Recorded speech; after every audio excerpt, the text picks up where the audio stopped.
अयि गिरिनन्दिनि नन्दितमेदिनि विश्वविनोदिनि नन्दिनुते गिरिवरविन्ध्यशिरोधिनि वासिनि विष्णुविलासिनि जिष्णुनुते भगवति हे सितिकण्ठकुटुम्बिनि भूरि कुटुम्बि विभूतिकृते जय जय हे महिषासुरमर्दिनि रम्यकपर्दिनि शैलसुते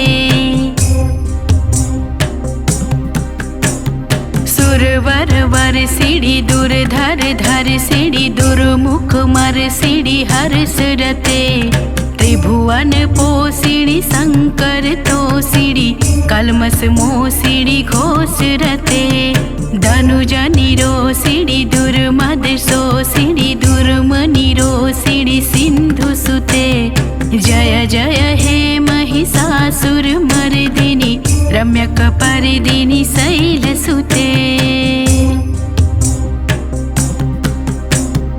अयि जगदम्ब कदम्ब वनप्रियवासिनि तोषिणि हासरते शिखरि शिरोमणि तुंग हिमालय शृङ्गनिजालय मध्यगते मधु मधुरे मधुकैटभ गञ्जिनि महसि विदारिणि रासरते जय जय हे महिषासुरमर्दिनि रम्यकपर्दिनि शैलसुते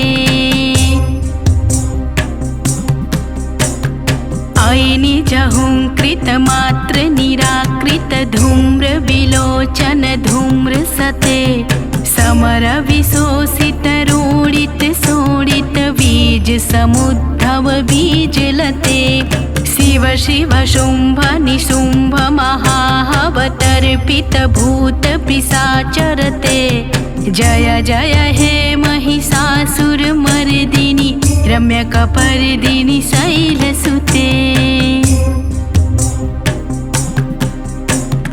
अयि शतखण्ड विखण्डित रुण्ड वितुण्डित शुण्ड गजाधिपते निज भुज दण्ड निपातित चण्ड विपाटित मुण्ड भटाधिपते रिपु गज गण्ड विदारण चण्ड पराक्रम सौण्ड मृगाधिपते जय जय हे महिषासुरमर्दिनि रम्यकपर्दिनि शैलसुते धनुरनुसंग रक्षण संग परिस्फुरदंग नटकटके कनक पिसंग पुस्तक निसंग रसद श्रृंग हटा बटुके हर चतुरंग बल छितिरंग घट बहुरंग रट बटुके जय जय हे महिषासुरमर्दिनि रम्यकपर्दिनि शैलसुते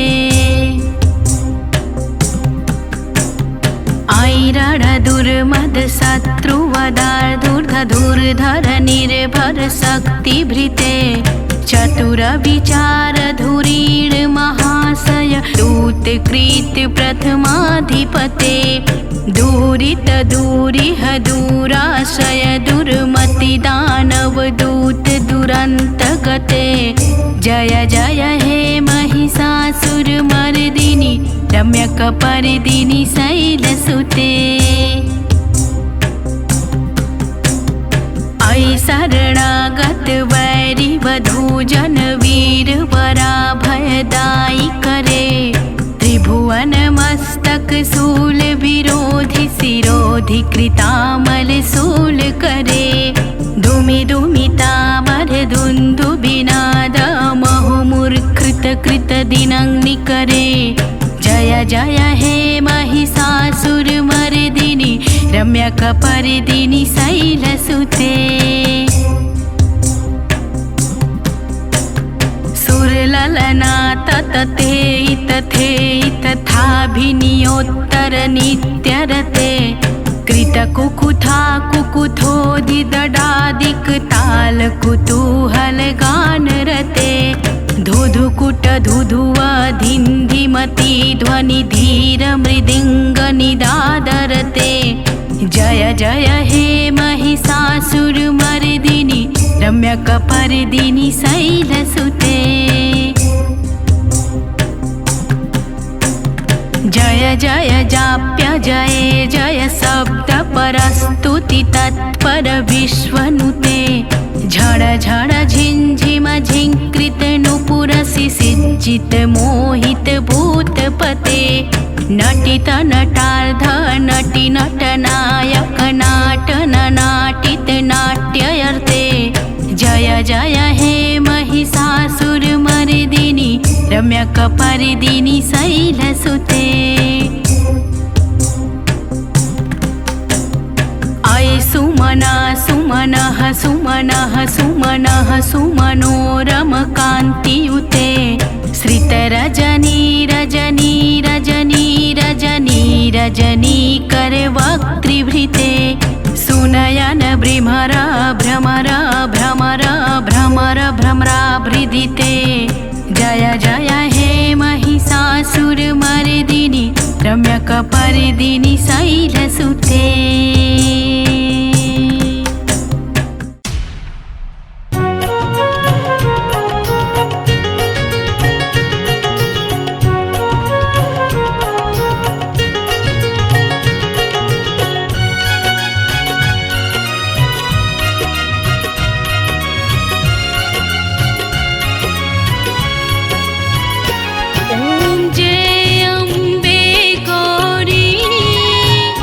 मैया जय श्याम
सुख संपत्ति करता।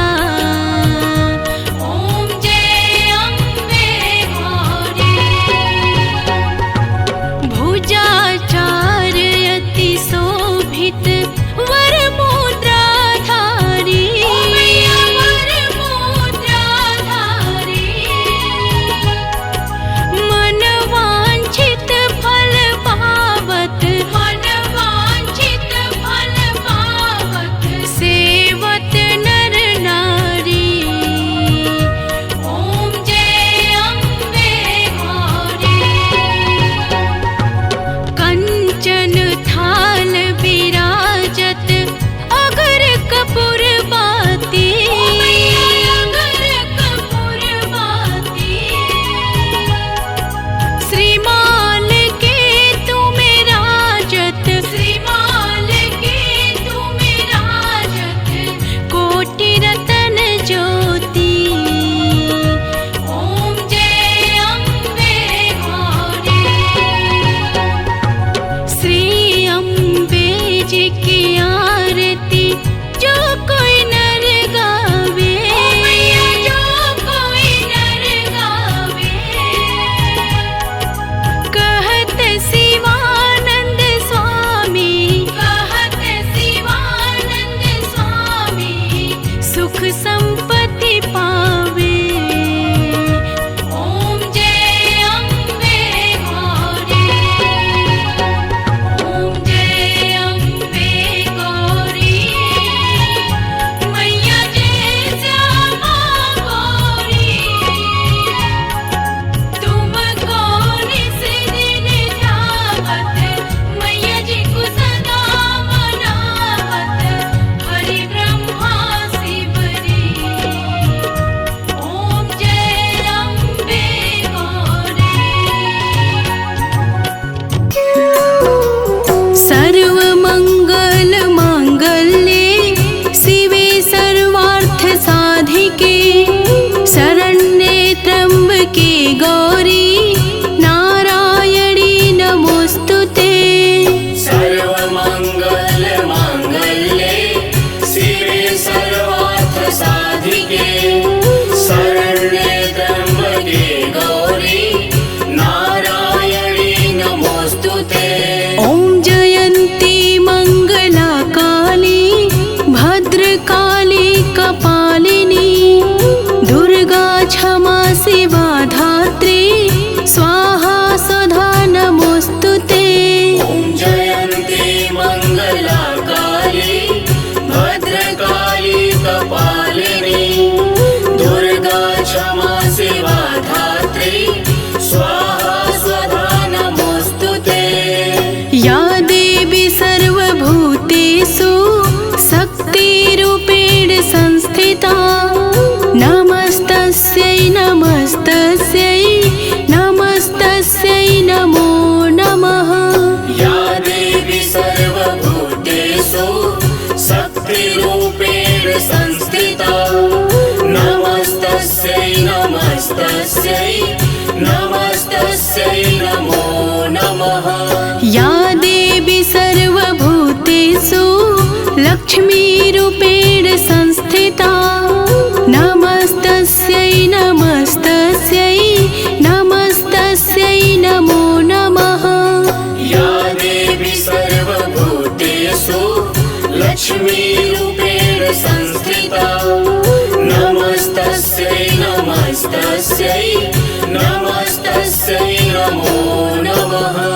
या देवी सर्वभूतेषु मातृरूपेण संस्थिता। नमस्तस्यै नमस्तस्यै नमस्तस्यै नमो नमः। या देवी सर्वभूतेषु मातृरूपेण संस्थिता। नमस्तस्यै नमस्तस्यै नमस्तस्यै नमो नमः। या देवी सर्वभूतेषु दयारूपेण संस्थिता। नमस्तस्यै नमस्तस्यै नमस्तस्यै नमो नमः। या देवी सर्वभूतेषु दयारूपेण नमस्तस्यै नमस्तस्यै नमो नमः। या देवी सर्वभूतेषु बुद्धिरूपेण संस्थिता नमस्तस्यै नमस्तस्यै नमस्तस्यै नमो नमः। या देवी सर्वभूतेषु बुद्धिरूपेण संस्थिता नमस्तस्यै नमस्तस्यै नमस्तस्यै नमो नमः। या देवी सर्वभूतेषु शान्तिरूपेण संस्थिता नमस्तस्यै नमस्तस्यै नमस्तस्यै नमो नमः। या देवी सर्वभूतेषु शान्तिरूपेण संस्थिता नमस्तस्यै नमस्तस्यै नमस्तस्यै नमो नमः।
शंकर प्यारे शिव योगी तुम्हारे गुण गावे ब्रह्मा विष्णु तुम्हें नित ध्यावे। रूप सरस्वती को तुम धारा दे सुबुद्धि ऋषि मुनि न उबारा धरो रूप नरसिंह को अम्बार घट भई बाण कर खंभा रक्षा करी प्रहलाद बचायो हिरण्याकक्ष को स्वर्ग पठायो लक्ष्मी रूप धरो जग माही नारायण अंग समाहि। क्षीर सिंधु में करत विलासा दया सिंधु दीजे मन आसा हिंगलाज में तुम्ही भवानी महिमा अमित न जात बखानी। मातंगी धूमावती माता भुवनेश्वरी बंगला सुखदाता श्री भैरव तारा जगतारणी भार भव दुख निवारिणी। के हरि वाहन सोह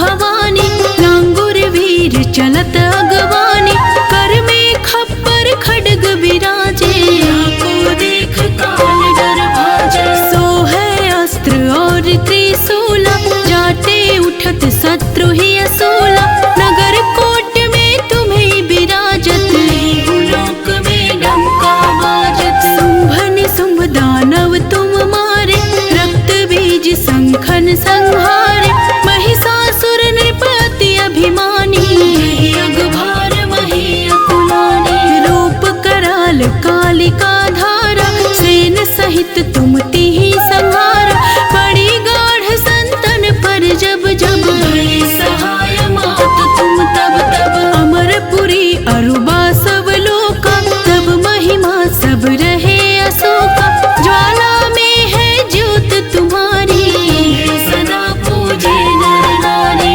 प्रेम भक्ति से जो यस गावे दुख दरिद्र निकट नहीं आवे धावे तुम्हें जो नर मन लाई मरणता को छुट जाए। जोगी सुर मुनि कहत पुकारी योग न हो बिन शक्ति तुम्हारे शंकर आचार्य तप कीनो पर क्रोध जीत सब लीनो। निस दिन ध्यान धरो शंकर को काहू काल नहीं सुमिरो तुमको शक्ति रूप कमर मन पायो शक्ति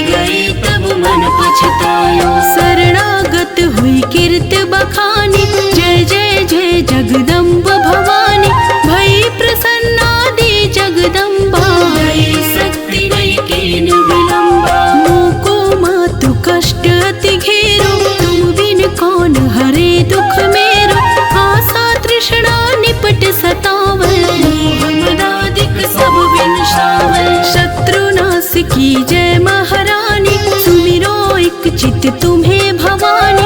करो कृपा हे मातु दयाला, रिद्धि सिद्धि दे करहु निहाला। जब लगी जीऊँ दया फल पाऊँ, तुम्हारो यश मैं सदा सुनाऊँ। दुर्गा चालीसा जो कोई गावे, सुख भोग परम पद पावे। देवी दास शरण निज जानी, करहु कृपा जगदम्ब भवानी। शरणागत रक्षा करे, भक्त रहे निसंक। मैं आया तेरी शरण में, मातु लीजिए अंग। जय जय जय दुर्गे माँ, जय जय जय अम्बे माँ। जय जय जय दुर्गे माँ, जय जय जय अम्बे माँ। जय जय जय दुर्गे माँ, जय जय जय अम्बे माँ।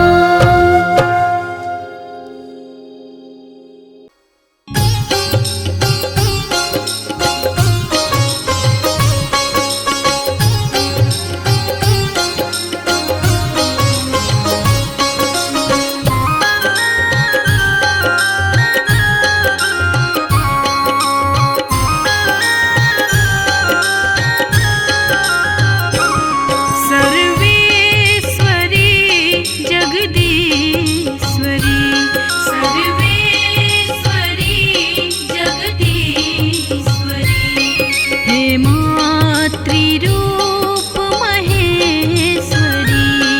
हे मातृरूप महेश्वरी, हे मातृरूप महेश्वरी।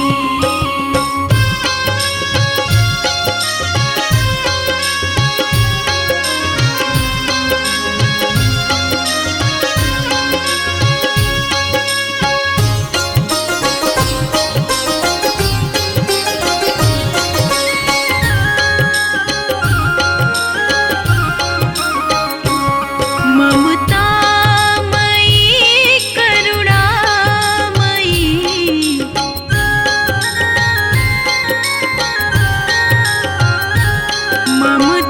ममतामयी करुणामयी, हे मातृरूप महेश्वरी।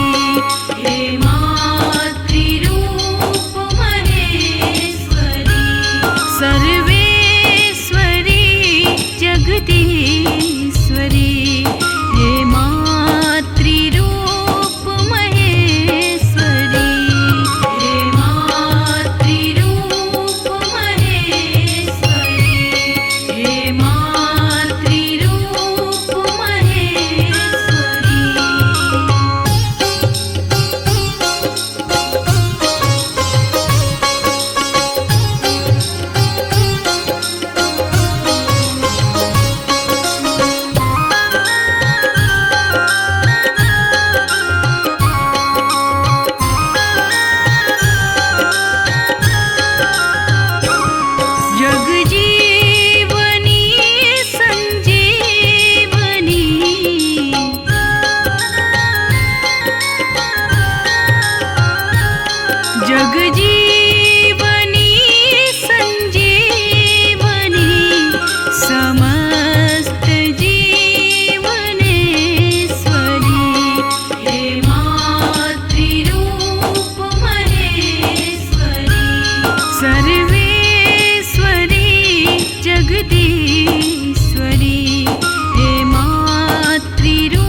लगन माँ से लगा बैठे, जो होगा देखा जाएगा। लगन माँ से लगा बैठे, जो होगा देखा जाएगा। जो होगा देखा जाएगा, जो होगा देखा जाएगा। जो होगा देखा जाएगा, जो होगा देखा जाएगा। जो होगा देखा जाएगा। तुम्हें अपना बना बैठे, तुम्हें अपना बना बैठे, जो होगा देखा जाएगा। लगन माँ से लगा बैठे, जो होगा देखा जाएगा।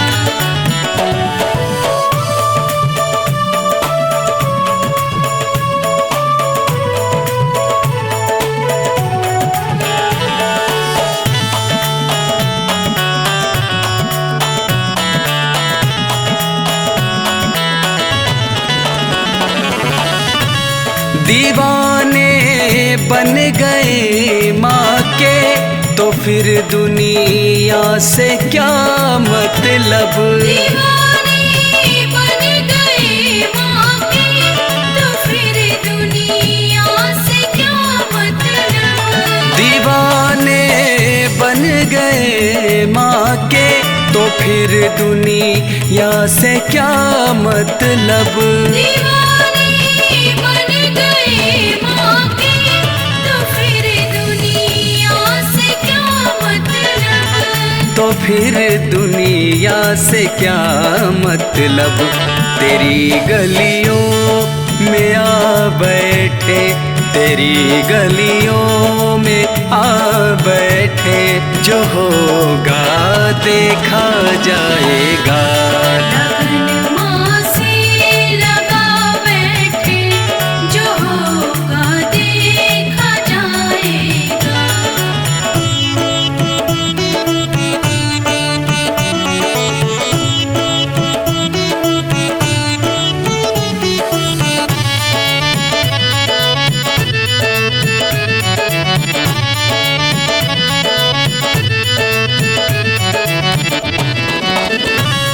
कभी दुनिया से डरते थे, कि छुप छुप याद करते थे।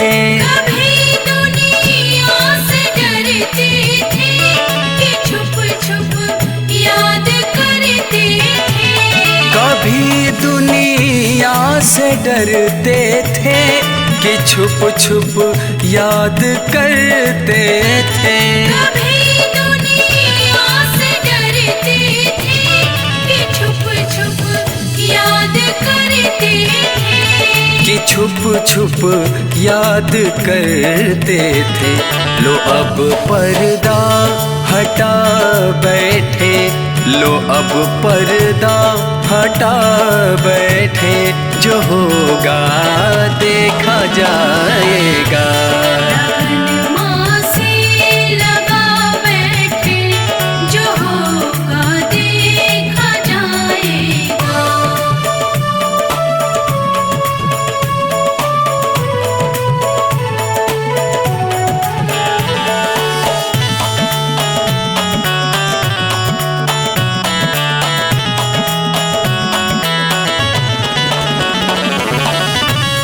कभी ये ख्याल था दुनिया हमें बदनाम कर देगी। कभी ये ख्याल था दुनिया हमें बदनाम कर देगी।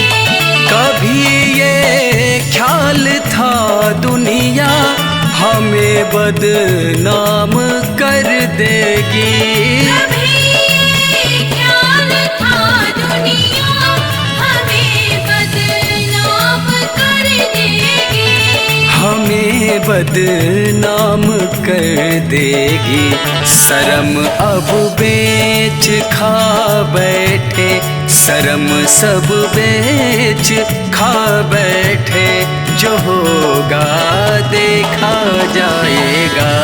लगन मासी लगा बैठे, जो होगा देखा जाएगा। जो होगा देखा जाएगा, जो होगा देखा जाएगा।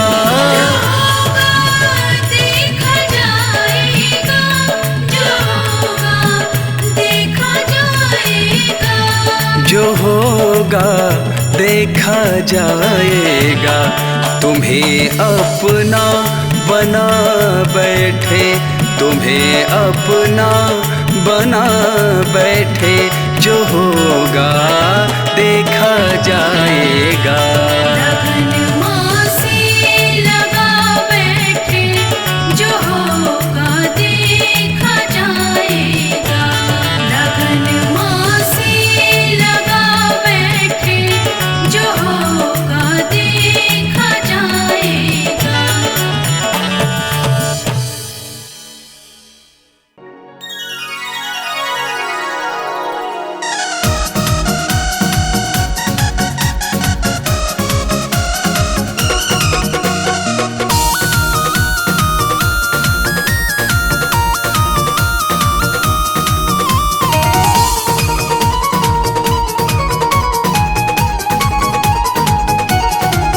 जगराता कराऊंगी मैं, जगराता कराऊंगी। जगराता कराऊंगी मैं, जगराता कराऊंगी। नवमी में कलश धरा के मैं तो माँ को बुलाऊंगी। नवमी में कलश धरा के मैं तो माँ को बुलाऊंगी। जगराता कराऊंगी मैं, जगराता कराऊंगी। नवमी में कलश धरा के मैं तो माँ को बुलाऊंगी। नवमी में कलश धरा के मैं तो माँ को बुलाऊंगी।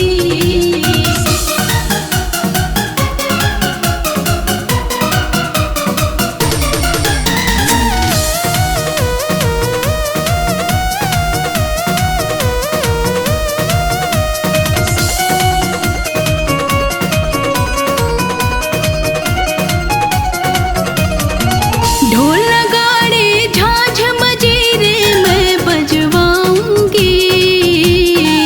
चौपुरा के दीप जला के मंगल गाऊंगी। नवमी में कलश धरा के मैं तो माँ को बुलाऊंगी। नवमी में कलश धरा के मैं तो माँ को बुलाऊंगी।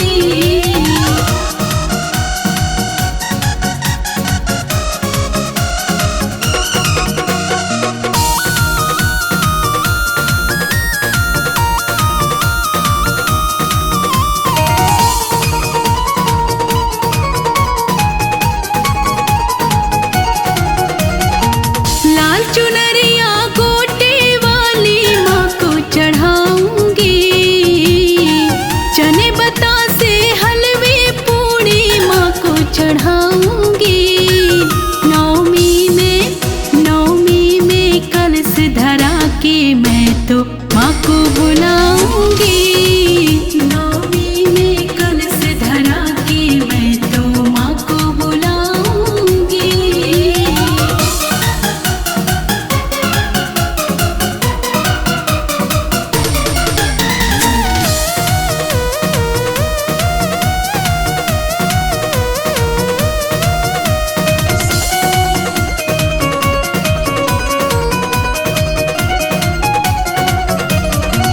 कन्या पूजन लौंग छाक का हवन कराऊंगी।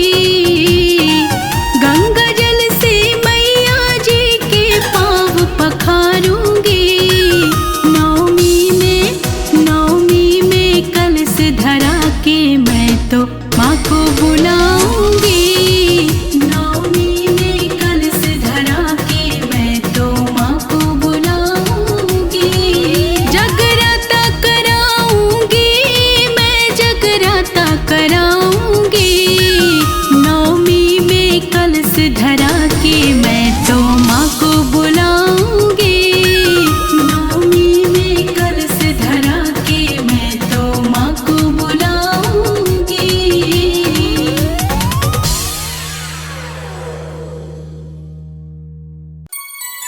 सभी भक्तों को जय माता दी। दिव्य भक्ति आराधना चैनल के माध्यम से आज मैं आप सभी भक्तों को शीतला माता की सच्ची और पूरी कथा सुनाने जा रही हूँ। श्रवण करिए। जय माता दी। अमर कथा है शीतला माँ की, सुन लो भक्तों ध्यान लगा। देवलोक से चली भवानी, चली धरा पर बनी सहाय। गगन मंडल से मात शीतला, पृथ्वी लोक की प्रस्थान। ढूंढ रही माँ अपना मंदिर, गाँव डोंगरी राजस्थान। ढूंढ रही माँ अपना मंदिर, गाँव डोंगरी राजस्थान। कौन मेरी पूजा करता है, कौन मुझे करता है ध्यान। कहीं नहीं मेरा मंदिर, चौरा देख रही घर बार। घूम रही थी माँ गलियों में, देख रही हर घर दरबार। सहसा छत से उबला पानी, चावल का फेंकी एक नार। सहसा छत से उबला पानी, चावल का फेंकी एक नार। पड़े फफोले माँ के तन पर, धो धो जले बदन अंगार। मदद करो कोई मदद करो माँ, चीख चीख कर करे पुकार। मदद करो कोई मदद करो माँ, चीख चीख कर करे पुकार। लेकिन गांव का कोई सज्जन नहीं किया माँ का उपचार। घर के बाहर एक कुम्हार बैठी थी दुख में मन मार। देख दशा शीतला माँ की, वही कुमारन भरी अखबार। डाल डाल कर ठंडा पानी, नहलाई माँ को कई बार। डाल डाल कर ठंडा पानी, नहलाई माँ को कई बार। कही कुम्हारन बूढ़ी माँ से, भूखी होगी अपरंपार। कहीं ज्वार की रोटी खा लो, रात का भोजन हो स्वीकार। कहीं ज्वार की रोटी खा लो, रात का भोजन हो स्वीकार। रबड़ी रोटी खाई मैया, देती आशीष अपरंपार। तब जाकर शीतल भई मैया, खूब हुआ सेवा सत्कार। तब जाकर शीतल भई मैया, खूब हुआ सेवा सत्कार। कहा कुम्हारन ने मैया से, कितने बिखरे बाल कपार। लगे गूथने चोटी सर पर, कंघी करने लगे हजार। देख अचानक डरी कुम्हारन, सिर में आँख का कर दीदार। लगी भागने हाथ छुड़ा के, घबराई नारी लाचार। लगे भागने हाथ छुड़ा के, घबराई नारी लाचार। रुक जा बेटी ठहरो बेटी, करे शीतला करुण पुकार। ना मैं भूत प्रेत पैसाचन, डरो नहीं आओ निज द्वार। ना मैं भूत प्रेत पैसाचन, डरो नहीं आओ निज द्वार। मैं हूँ माता देवी शीतला, धरती पर आई यही साथ। कौन मेरी पूजा करता है, मंदिर चौरा का रखवार। कौन मेरी पूजा करता है, मंदिर चौरा का रखवार। इतना कह कर मात शीतला, चार भुजा में ले अवतार।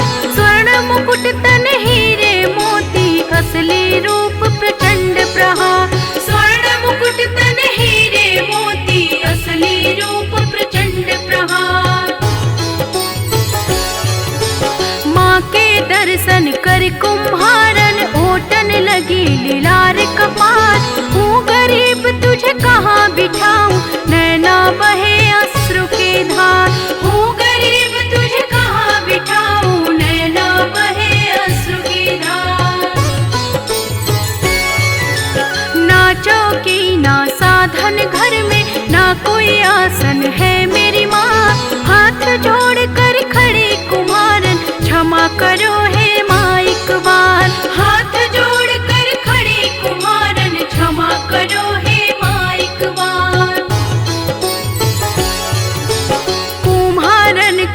राधा द्वार पर खड़ा देखता रहा श्रृंगार। बैठ गई माँ गधे के ऊपर यही मेरा आसन आधार। बैठ गई माँ गधे के ऊपर यही मेरा आसन आधार।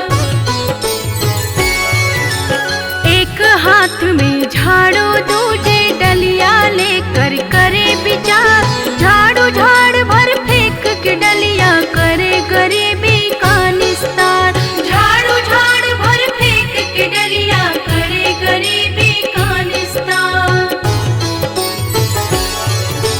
तेरी भक्ति से प्रसन्न हूँ मांगो वर कोई तुम खास। हाथ जोड़ कर कही कुमारन डुमरी गाँव में करो निवास। हाथ जोड़ कर कही कुमारन डुमरी गाँव में करो निवास।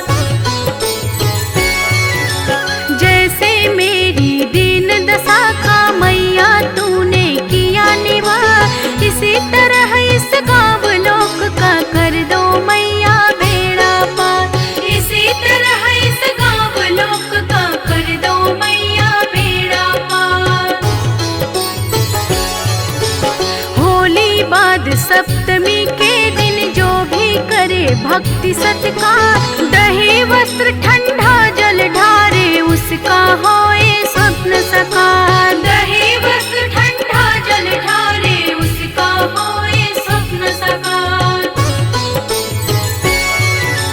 नारी सुहागन सदा रहे वह गोद भरे अन्न धन भंडार। पुरुष चढ़ावे फूल नारियल सुखी रहे उसका परिवार। पुरुष चढ़ावे फूल नारियल सुखी रहे उसका परिवार। बेटी तेरा वर हो पूरा देती पूजा का अधिकार। गाँव सेल की डोंगरी में मैया का मंदिर सुख द्वार। गाँव सेल की डोंगरी में मैया का मंदिर सुख द्वार। मेला लगता धाम शीतला दिवस सप्तमी को हर बार। पूर्ण कामना सबकी होती जो धावे माँ के दरबार। पूर्ण कामना सबकी होती जो धावे माँ के दरबार।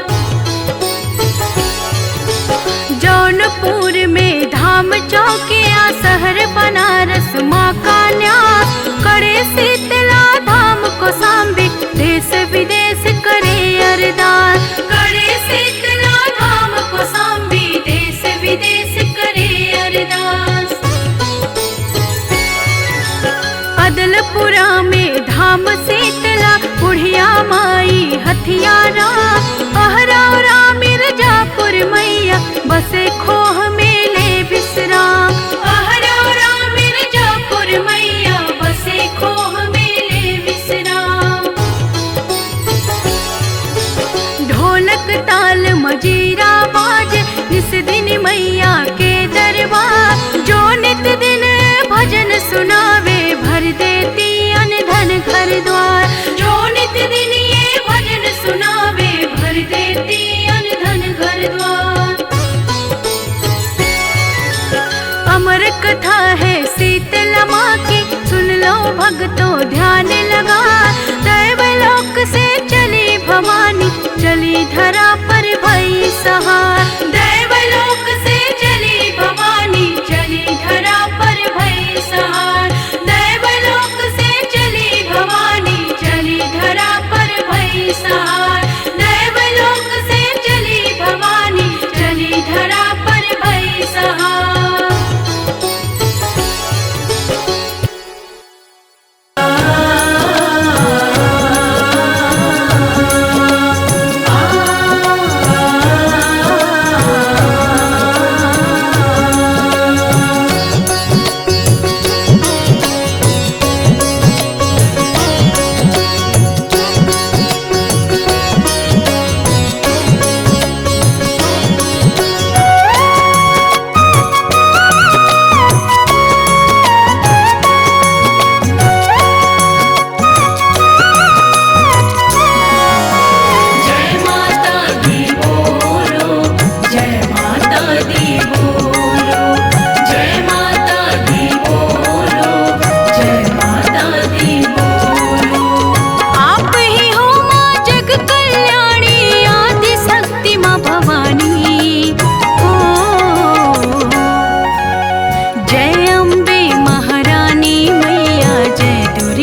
सभी भक्तों को जय माता दी। आइए आज आप सभी को माता वैष्णो की अमर कथा को बताती हूँ और श्रवण कराती हूँ। जय माता। माँ वैष्णो जी की अमर कहानी का इतिहास सुनाती हूँ। कैसे हुआ वध भैरवनाथ का पावन गाथा गाती हूँ। कैसे हुआ वध भैरवनाथ का पावन गाथा गाती हूँ। जय माता दी। गुरु गोरखनाथ का शिष्य भैरवनाथ बहुत बड़ा शक्तिशाली व बलशाली अघोरी था। तामसी भोजन करता था और सिवा अपने गुरु के भैरवनाथ किसी से नहीं डरता था। तपोधारी था भैरवनाथ, बहुत बड़ी तपस्या करता था। बिना तंत्र साधना के भैरवनाथ का एक दिन भी नहीं बीतता था। पर इसी के साथ साथ वह बहुत बड़ा घमंडी था। उसका ये मानना था कि वो तीनों लोक का स्वामी है, आंधी है, तूफान है। और ऐसे घमंडी भैरवनाथ का किस प्रकार माँ ने वध किया, आइए आप सभी को पूरी कथा बताती हूँ। श्रीधर नाम के एक ब्राह्मण थे और माँ वैष्णो के बहुत बड़े पुजारी थे। बहुत ही दीनहीन हालत थी उनकी, लगता था जैसे बहुत बड़े भिखारी हैं। सुबह शाम दिन रात माँ की भक्ति में लीन रहते थे। एक दिन श्रीधर कहीं जा रहे थे, अचानक से उनके साथ एक बहुत बड़ी घटना घटी। आइए उस घटना के बारे में आप सभी को आगे की कथा में श्रवण कराती हूँ। जय माता दी।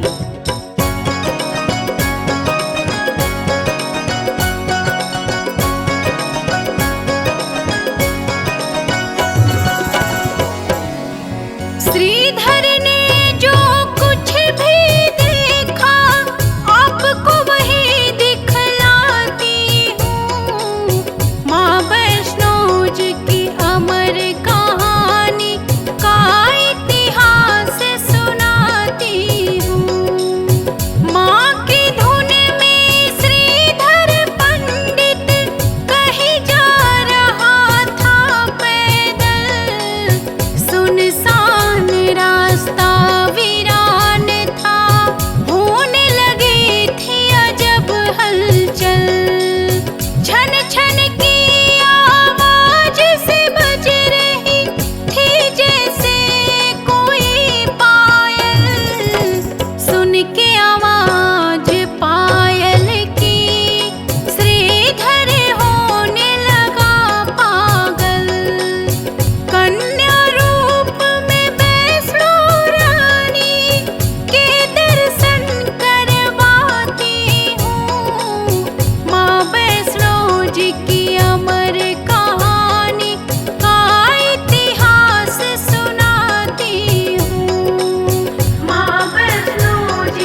कृपा करके दर्शन दे दो मुझे और ना भरमाओ।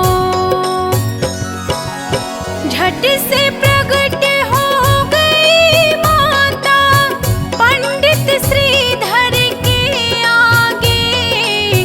गौर से देखो माँ की महिमा अब क्या होता है आगे। भक्ति और शक्ति का भक्तों सुंदर दृश्य दिखाती हूँ। माँ वैष्णो जी की अमर कहानी का इतिहास सुनाती हूँ।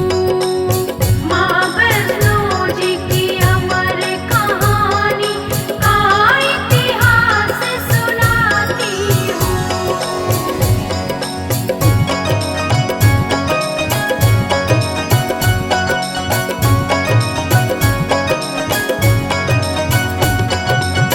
छवि अलौकिक माँ की देख कर नैना भर गए श्रीधर के।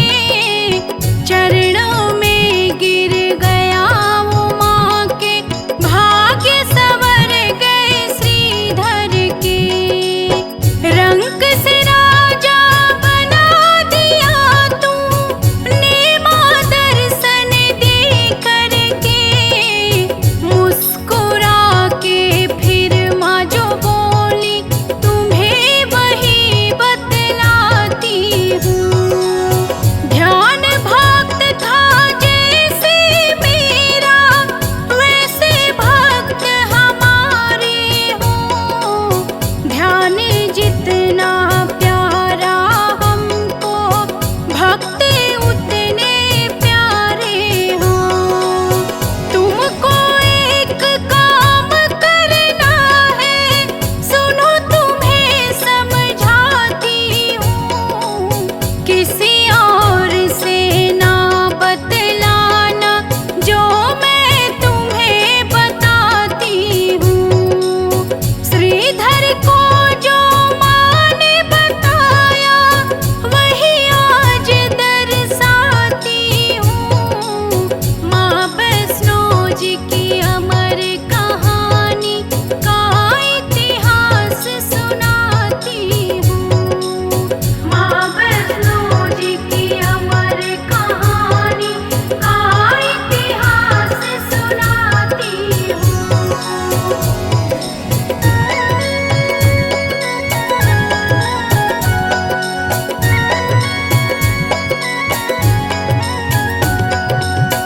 अपने घर में श्रीधर तुमको भंडारा करवाना है।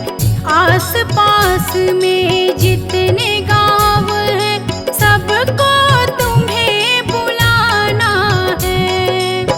गोरखनाथ को नेह निमंत्रण श्रीधर जाके दे आना। उनसे कहना भैरवनाथ को साथ में अपने ले आना। अंतर ध्यान हो गई कह के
सुनकर माता अंतर ध्यान हो जाती हैं और श्रीधर बेचारा बहुत ही चिंता में पड़ जाता है।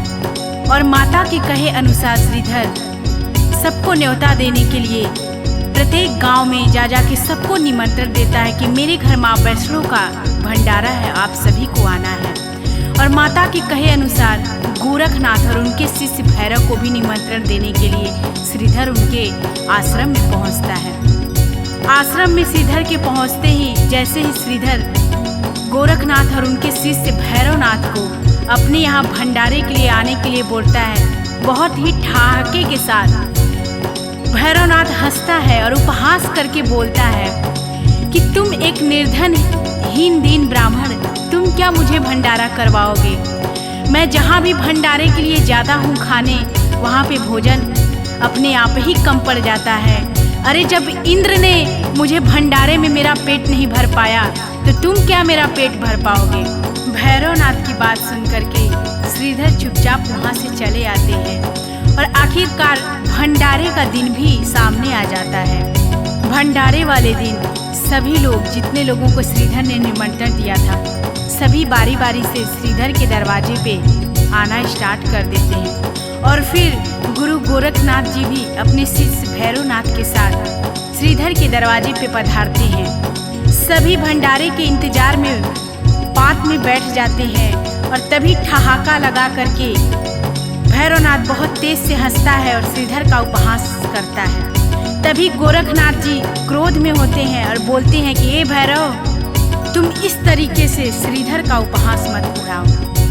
अपनी इस तरीके की बेइज्जती देखकर हाथ जोड़कर श्रीधर माता की मूर्ति के आगे बैठ जाते हैं। हे माँ, जगत जननी, कल्याण करने वाली माँ, आप ही मेरी नैया को पार लगाओ माँ। इतना सुनते ही माता किस प्रकार अपनी चमत्कार दिखाती हैं, आइए आगे की कथा में आप सभी को सुनाते हैं।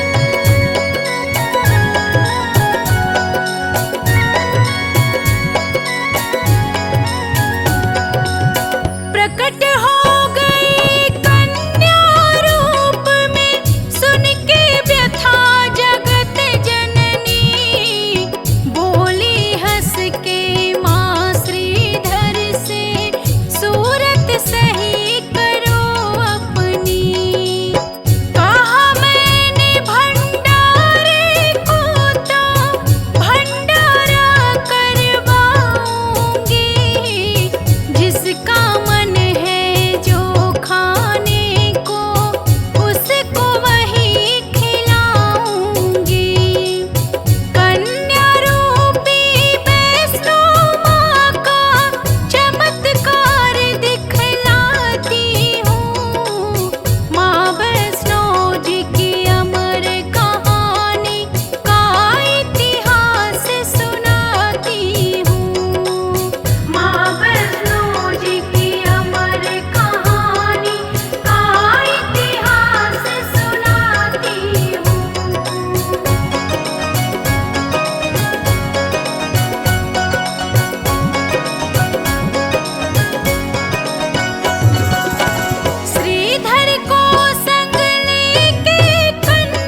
क्योंकि पल में ही सबके सामने पत्तल लग जाता है। पत्तलों में छप्पनों प्रकार के पकवान सज जाते हैं। सभी पेट भर करके हंसी खुशी आनंद होकर सभी पकवानों का आनंद उठाते हैं। लेकिन भैरवनाथ शंका में डूब जाता है कि आखिर कौन है ये इतनी तेज वाली अद्भुत सी कन्या जो कि इस गरीब निर्धन ब्राह्मण के घर में आकर के इतना बड़ा भंडारा करवा रही है। तभी गरज करके भैरवनाथ बोलता है कि हे कन्या, मैं मांस और मदिरा का भोजन करता हूँ। अगर हमको ये खाना नहीं मिला, हमको ये भोजन नहीं मिला, तो मैं इस भंडारे से रुष्ट होकर के चला जाऊंगा और तुझे श्राप दे दूंगा। इतना सुनते ही क्रोध में आकर माता बोलती है कि हे भैरव, ये वैष्णव का भंडारा है और ये एक ब्राह्मण के घर का भंडारा है। ये तुम्हारा आश्रम नहीं है जहाँ पे तामसी भोजन चलता है। तो तुमको अगर खाना है तो खाओ, नहीं तो इसी तरह से वापस लौट जाओ। इतना कहकर ही माता अंतर ध्यान हो जाती हैं। आइए आगे की कथा में आपको श्रवण कराते हैं।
कथा में आप सभी को पवन पुत्र वीर हनुमान जी की छठा का अद्भुत दर्शन करवाते हैं और किस प्रकार से पवन पुत्र वीर हनुमान जी का माता वैष्णो देवी की कहानी में अद्भुत दर्शन है, आप सभी को दिखलाती हूँ और बताती हूँ। पर्वत की एक शिला पे वीर लांगुर हनुमान जी बैठे रहते हैं और माता के और भैरवनाथ के जो खेल चल रहा है उसको बहुत ही भली भांति जानते हैं और माता को पहचान जाते हैं वीर लांगुर हनुमान जी की माँ वैष्णो है।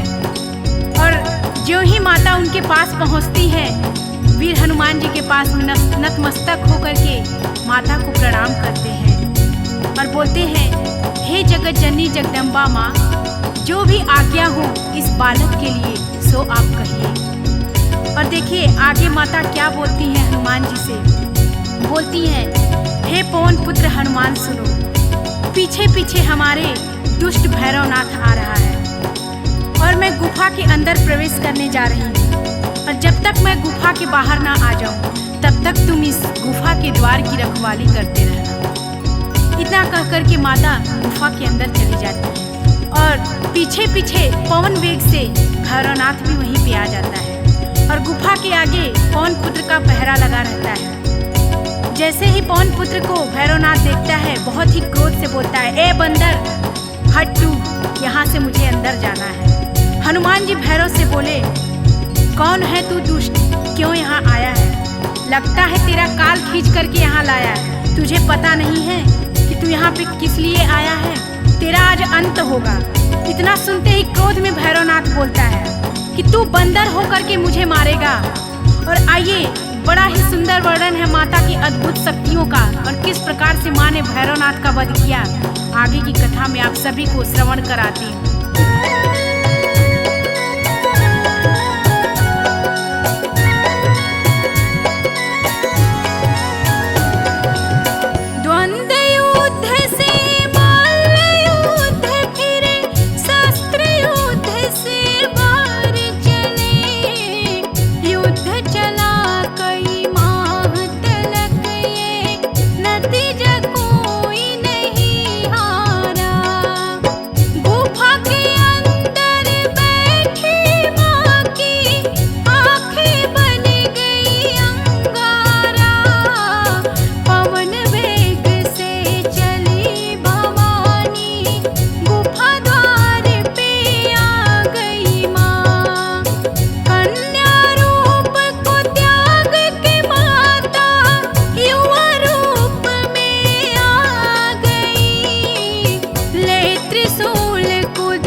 बातें सुनते ही माता अत्यंत क्रोधित हो जाती हैं और बोलती हैं, ए नीच अधर्मी, सुन ले अघोरी, तेरी मौत आज सुनिश्चित है मेरे हाथों से। चला ले तू अपनी जितनी दिव्य शक्तियां हैं तेरे अंदर।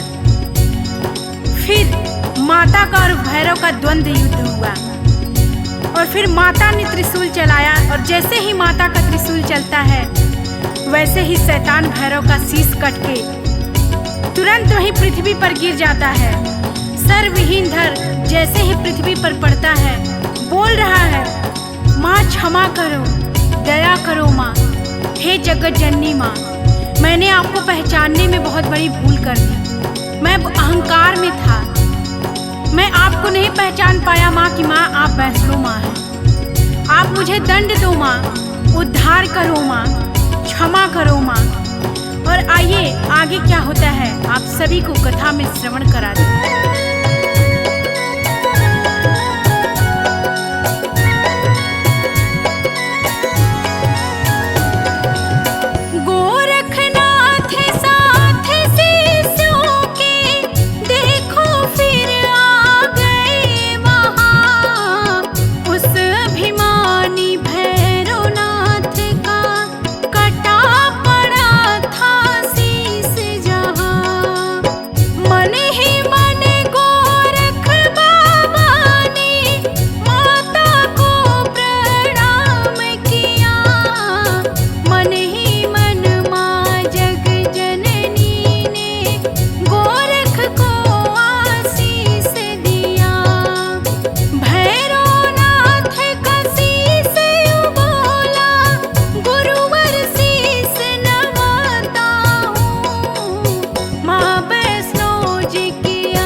प्रार्थना करते ही माता करुणामयी को भैरवनाथ पे दया आ जाती है और माता भैरवनाथ से बोलती हैं, ए भैरव, तुझे मैं आज से ये वरदान देती हूँ जिससे तुझे युगों युगों तक पहचान मिलेगी। तुझे आज एक ऐसा वर देती हूँ जिससे कि मेरे बाद तेरी पूजा होगी और तेरा नाम अमर होगा।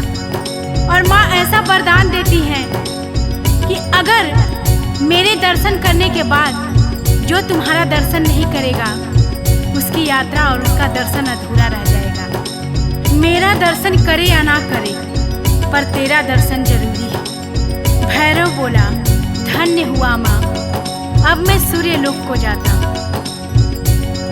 भक्तों, जिस प्रकार करुणामयी माता ने दुष्ट शैतान भैरव का उद्धार किया, उसी प्रकार जगत जननी माँ से मैं अपने सभी भक्तों के लिए प्रार्थना करती हूँ। हे माँ, सबका उद्धार करो माँ, पूरे जगत का कल्याण करो माँ। जो भी क्षमा के योग्य हैं उनको क्षमा प्रदान करो माँ। जिससे भी कोई भूल हुई है उनके भूल को माफ करो माँ। आप जग कल्याणी हो माँ, आप पाप नाशिनी हो माँ, आप जगत तारिणी हो माँ। हाथ रखो माँ हमारे सिर पे, कल्याण करो माँ।